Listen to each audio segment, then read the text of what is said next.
My name is Mrs. Ngozi Okafor. I came from Nigeria. The problem that brought me to Max Hospital was that I had an accident that affected my hips. So I needed hip replacement. So that was why I came to Max Hospital. I was introduced to Dr. Mannu, and before the surgery, after the introduction, he talked and he explained what happened after going through my x-ray, and he spoke with me. After talking to me, I was happy.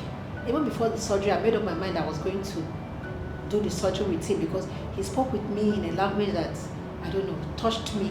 And immediately I felt I was healed because I couldn't walk. But he told me what he will do, what happened, how he will handle it, and I fell in love with him immediately there. So I was happy.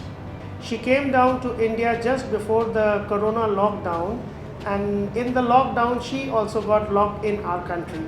She had a problem in the hip, and in the lockdown we had a great difficulty in arranging the implants and arranging the other things for the surgery.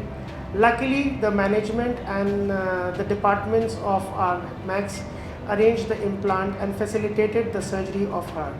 We did the procedure, we put a constrained liner and we checked the stability in all positions, and it was a perfect hip, and patient stayed with us in hospital for about 4 or 5 days, and she was ambulatory after I think second day onwards, and now she is perfect. She is able to do her all activities, she is able to walk, she is pain free, and I think she is enjoying her life very much now.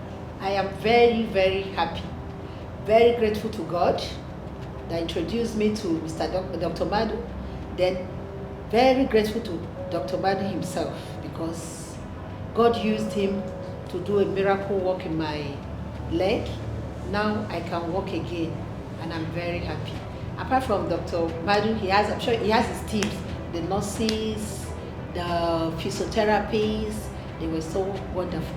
They took very care of me.